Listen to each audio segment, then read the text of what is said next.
Welcome to our tutorial on creating a solid. Right now we have two separate surfaces, Sweep.1 and Extrude.1. Before we can create a solid, we need to join these two surfaces. Let's activate the Join command. Under Elements to join, we will select Extrude.1 and Sweep.1. Click OK. Now let's move to the Part Design workbench. In the Surface-Based Features toolbar, we see the Thicken Surface tool. But first, let's right-click on Part Body. Select Define in Work Object.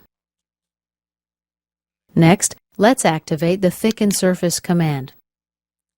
Under the first offset, let's enter a value of 5 mm. Tab,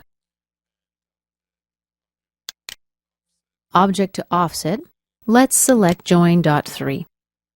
Reverse the offset direction if needed. Hit the Preview button and click OK. Now let's expand our specification tree. Right here is our solid. Let's right-click and hide the geometrical set so we can better see our results. And this concludes our tutorial on creating a solid.